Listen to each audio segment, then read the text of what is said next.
বাড়ির পুকুরের পাবদা, তারপরে হচ্ছে গিয়ে তোমার মোরালা, সব মেশানো মাছ নিয়ে এসছে বর আজকে, ওই আমাদের ওই যে ফার্ম হাউসটা আছে ওইখান থেকে। আর এখানে রসুন, পেঁয়াজ, কাঁচা লঙ্কা, শুকনো লঙ্কা, সর্ষে সব একসঙ্গে বেটে নেব। আর আপাতত তেলে আমি বেগুনগুলো লম্বা লম্বা করে বেগুন কাটা আছে, এটা পাবদা মাছের ঝালের জন্য ভেজে নেব। বেগুন দিয়ে তেল পাবদা করবো, 5 ফোড়ন আর শুকনো লঙ্কা দিয়ে দিয়েছি। এর মধ্যে দিয়ে দিলাম পেঁয়াজের কুচি।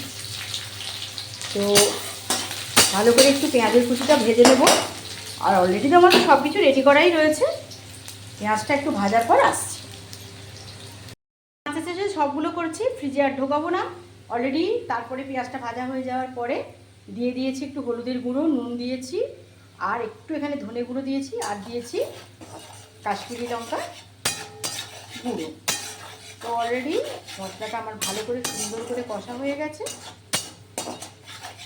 এবার এর মধ্যে আমি আমার এখানে এই যে বাটনাটা করা রয়েছে না, সর্ষে, রসুন,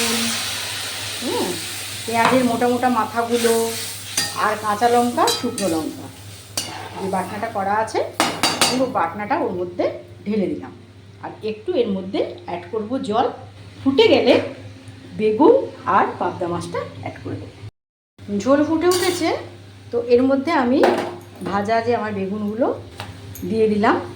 আর আস্তে করে পাবদা মাছ, পাবদা ট্যাংরা যে মাছ আছে সব মাছগুলোকে আমি অ্যাড করে দিলাম।